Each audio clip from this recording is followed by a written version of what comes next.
Are you coming out here with me? I am going to trim some zucchini. I know it's going to be hot, really hot. Anyways, it is Robbie from Southern California, and I don't know if you can see me. And what I'm going to do is I'm going to trim some of my zucchini. I'm looking for my gloves. And I figured I'd take you with me. I can't see if I'm even in the shot. I've got multiple plants here growing on the deck that's doing fantastic. And I want to get the leaves off that we don't need on the zucchini. So I'm going to show you what we're doing. And you might get some other tips in there from me because I'm propagating and doing other things as well with the zucchini. I will tell you that the leaves are spiky, so it's good to wear some sort of gloves. Sometimes I use garden gloves, sometimes I just use rubber gloves, whatever, got or latex gloves. So let's get in there and trim them because by trimming them, it makes the plant grow more fruit or more flowers, and it also supports the fruit better. And I'll show you how to trim them and why we trim them, and we'll talk as we do it. Are you hot? Okay, so I've got a bush baby zucchini there I am going to trim. I've got another zucchini there that's already been growing me zucchini. I've got another one down there that just started. That doesn't even have soil in it. Oh my goodness, we'll have to talk about that one day. Because that's the red container, that's the tote I set up for the birds, and then I threw a zucchini seeder plant in there and it took off, but there's never been any potting soil, any soil put in there. It's just food matter and leaves that broke down. And then there's the tote that's $5 from Dollar Tree. See how the leaves are drooping? We'll talk about that in a minute. But I'm going to get that trimmed. So we've got 1, 2, 3, 4, 5. Oh, I didn't even mention that one. And another one growing in a dish pan that's just starting to take off. So let's go do all 5 of them because each plant may be a little different and may give you an idea on how to do yours. You are really trying to stay in the shot. I keep moving the camera and she keeps getting up. These are just my gloves. Oh, no, you don't. Don't you make holes in my gloves. We've got to use gloves right now because the leaf is so spiky and this isn't even that great, but it's what I've got and we use what we've got. Oh my goodness. I've got a bird. You should see it. Oh, they're going to the fountain. Anyways, let's get back to business. Now, this plant has been watered this morning. Everything was watered this morning. But the problem is it's so hot that it is going to droop. We want to go down. Let's see if I can get you a little further down. Look, it's got fruit already. This is a bush baby zucchini, so they don't grow real big, and that one's almost ready to come off. Let me see if we can lower you just a little bit. You are not taking my gloves. No, you're not, and I'm wearing them now.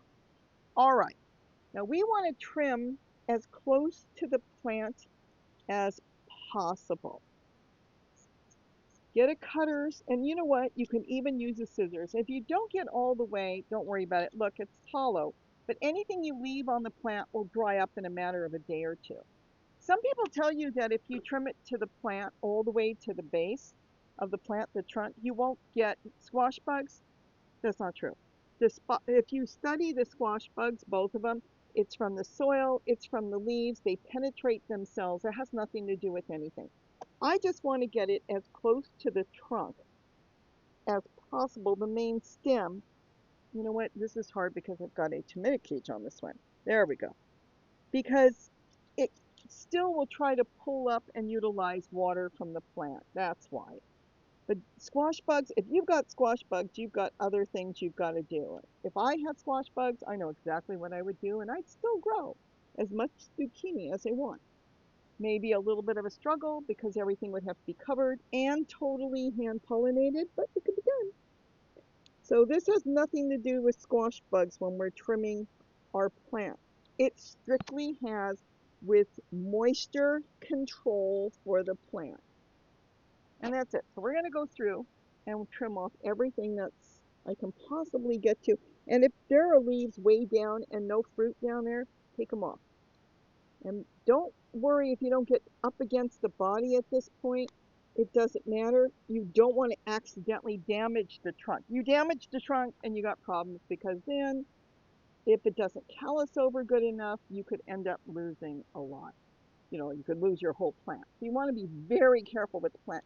You notice on the bush baby, I'm going to get you in there in a minute, there's little flowers developing underneath where you wouldn't think they would develop. So it's a unique plant. And sometimes they do that. He doesn't know what I'm doing. Any flowers that you don't need on there, trim those off too. Especially now with the heat wave, we want to make sure everything the plant is not using. This leaf looks a little yellow, and I may end up taking that off. This flower is a spent flower. It's already done. It's not going to do anybody any good. Get it off. Now remember, everything we take off, we utilize. That becomes our soil. We're going to make compost out of everything. Look at all the flowers coming through here. One more off down here. I don't think I can get really close to the trunk due to there's so much going on in this plant.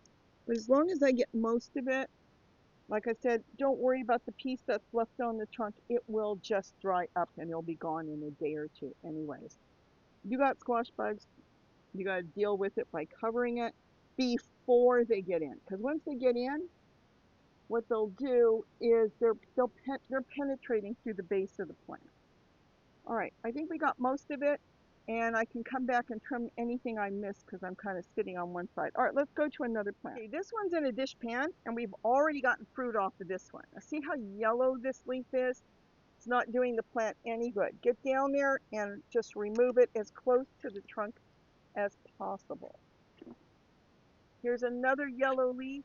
What's happening right now in the heat is it's trying to feed the leaf. It's giving it water, but there's no reason to give that leaf any water because it's not making any fruit or doing anything. We're going to take a few of these off.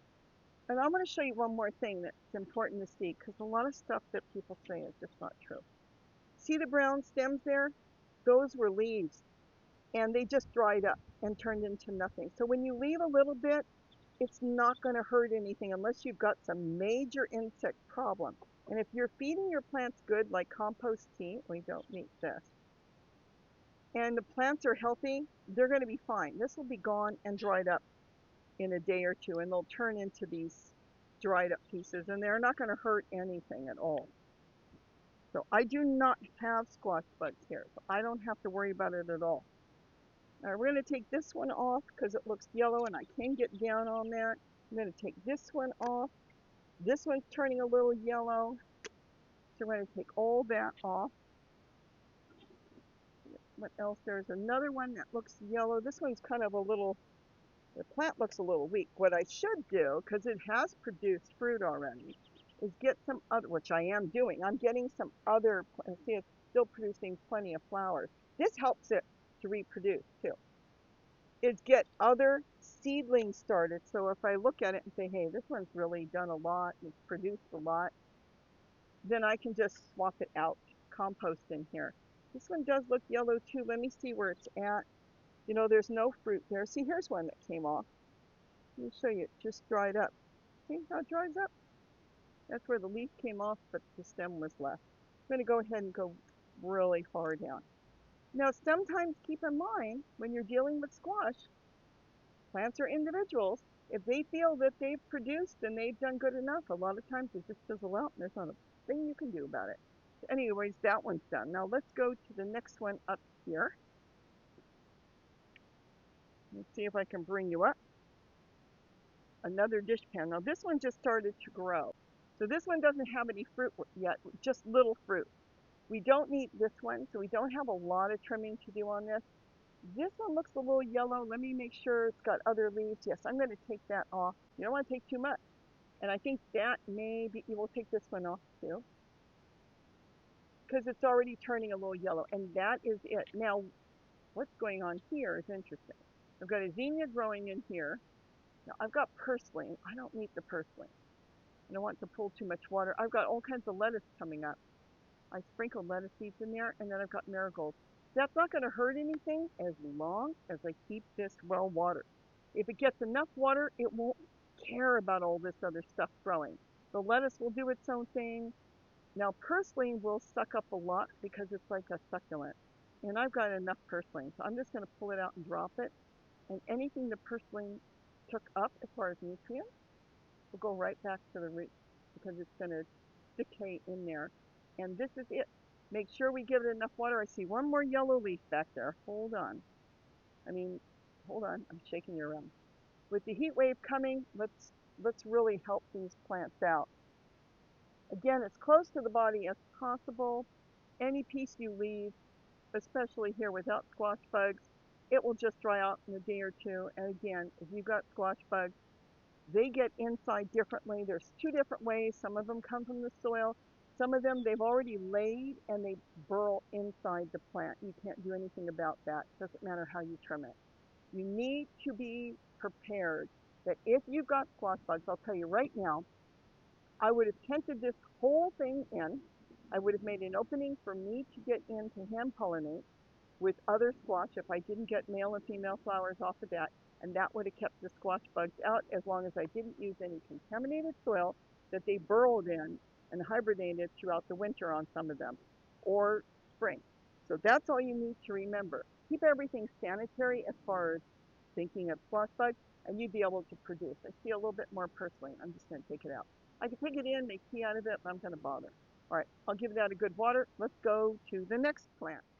Okay, so now we're in this red taupe. Now we've got a squash growing back here, see? And we want that one to get a little bigger. Now here is a yellow leaf. Can you see that in here? We're going to take it as far back as possible, but not to damage, and a few of the other ones. See how this one just dried up? That's what they do. You don't want to ever damage the trunk. If you damage the trunk, sometimes they don't come back. We're going to do the same with this one all the way down.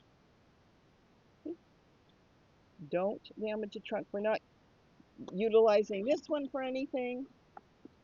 We're taking that off. I'm going to take this one because I don't need it. I've got another yellow one right here. I'm going to take that one off. Now we don't need these from the old ones or the flowers, so we can take it off.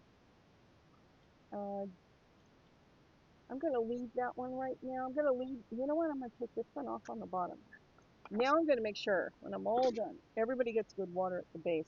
But this one is a little yellow. I don't think it's doing anybody any good. Take it off. This is how I do all my zucchini. I don't need purslane. Okay, and there is one more yellow leaf. I'm going to go ahead and take this. Again, don't damage the base of the plant. That's the most important. Now I see another yellow leaf. And I do see a yellow fruit. Now, when you don't take the leaves off, and there's a fruit on there already, sometimes they'll abandon the fruit. See how this one turned yellow? I don't believe this one's going to do anything, so I'm going to just break it off. See how yellow it got? That's why you want to trim your plants to give them a good, start. And it's been really hot, so the leaves are small. And again, I really should get some soil in here because this is the one that had no soil. It's just food matter. There was a block of cheese, a can of dog food, if you go back and remember. Leaves from the deck, everything was thrown in there, and all of a sudden I'm growing zucchini with no soil. What is potting soil when you buy it, truthfully? You read the ingredients. It's almost a scam. It's nothing but wood matter from trees. They go ahead and shred up trees, then they dry it up and throw in some of their own plant food, and they call it whatever. I still buy it periodically for new seedlings because it's ready to go. But look at this. This has been producing fruit for me. I've got another fruit, more flowers coming, a good water. This is how you water in the heat wave. Only at the base. That's it. And the other way to water is if you're layering, because you don't want to wet the leaves. That's it. Now layering is wonderful because it's going to produce nutrients under those pots. Your earthworms, microbes, they love hiding and living under the pot, and the roots go under there for the plant, and it's always wet. Even during a heat wave, it stays wet. Okay, one more to do, and then I am done right now. Get in the house. Now these are the totes that you get at Dollar Tree, and they're $5. They're wonderful. So in this particular one, I've got a broccoli growing. It's not going to hurt anything. See how the leaves are drooping? The soil is damp. If you can see in there, I watered it this morning, and it may need a little more water, so that's okay. But don't hit these leaves with water. If you hose your plant down and you think you're doing something good, you're not. What you're doing is especially 90 to 100 degrees, what you've done is it's like you're putting in a pot and you're cooking it. You want to only water at the base of the plant. Now this one is loaded with fruit. We've got a big one that might come off today if I'm going to get some ground meat going. We've got another big fruit there. We've got more fruit in there, and I'm going to pull off. It's going to be very hard to see, but there's a leaf back here. You can see that it's yellowing. We don't need that. I'm going to pull that one off. I'm going to pull that one off, couple the small ones, and this way, and this one too. This way the plant, oh, and see there's one that browned up down there. We'll get that off, and the plant won't have to try to take care of leaves it doesn't need. You want it to take care of all this and all the new growth. Now this one was set up right. This one was set up, if you remember, with just all kinds of leaf matter and anything I could find, and then topped with a little bit of either potting soil or from another tote. Remember, that one had no soil of any type. This one's got both, and especially on the top. And it has dropped down already. So I can always add in. And what do I have there? I think I've got marigold. I have a habit of throwing marigold seeds around. This one we're not doing anything today because all I got back there is a watermelon, a cabbage that's layered. We got broccoli, 2 broccolis growing here. And then I believe what's coming up on the very bottom are some marigolds. I am going to pull that off because the plant doesn't need yellow leaves in a heat wave. Okay, let's get this one done. So I'm done. Before it got too hot, it's going to get really hot. These are all the leaves. She's coming and running. She was over there. She says, oh, I got to get in the camera, Zoe. Yes, I know you're down there and they can't see you. I trimmed it off. I've got all this now that's going to make great compost for when I start another tote or whenever. I can even leave it, let it dry up, crush it up, and I can put that on the top if I want, whatever way I want to do it. Again, remember when handling squash and trimming, it is best to use gloves, though I will say a lot of times I don't, and I scrape my hands up, but oh well. But it is better to use gloves because it is, you know, they're prickly. They're not like a cactus, but they have, you want me to pick you up? Hold on. She feels she's missing out on something. So anyways, it is a good idea if you've got zucchini to go ahead and trim the leaves. Don't trim any that are above the fruit that's coming because that's feeding the new flowers and the fruit that's there. And what I generally do is analyze it. If it's turning yellow, it's not doing the plant any good. If it just doesn't look right, it's not doing the plant any good. And don't judge it on a hot day. You judge that early in the morning before the heat comes, and then you can understand which one to pull off. If you don't pull any off and you keep watering it really good, a lot of times they do just fine because they'll reject the leaves that they don't want and they'll just dry up. And that's when you see all those stems all over the trunk. So be careful trimming it. Don't damage your trunk of the plant. And if it's a wandering one, like the bush baby wanders, I put a tomato basket over that or a tomato cage so we can go up. The regular zucchini don't wander. They bush out, but they do kind of snake out and throw more, but they don't vine, like they don't take off like a watermelon or some of your other squash, like spaghetti squash takes off. So anyways, I hope I gave you some tips and ideas.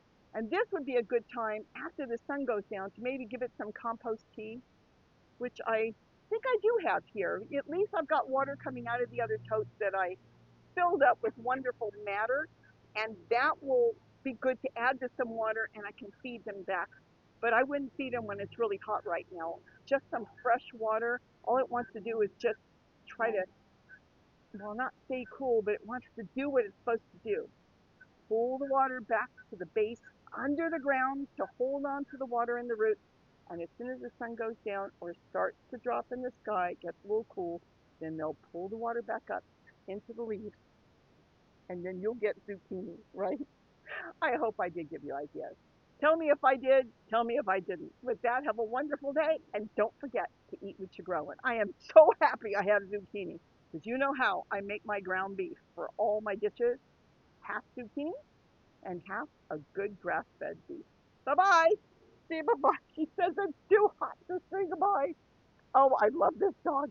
I do. I even have some new squash seeds growing here. They got too big. Look, they've got fruit. I've got to get them into a tote, and all these yellow leaves have to come out too. So that's what I'll be doing early in the morning, and I noticed in the video when I was done that that feeder was already empty, but they've got tons of feeders all over the place. So I went ahead and filled that up right away. And I did end up going back, giving it a tiny bit of compost tea out of those blue buckets underneath that's catching the water runoff, which has got good plant food in it. So I diluted it into a watering can and I watered the plants real quick. But keep in mind, when it's hot, you have to water them, and maybe 2 and 3 times a day if it's super hot, but only at the base.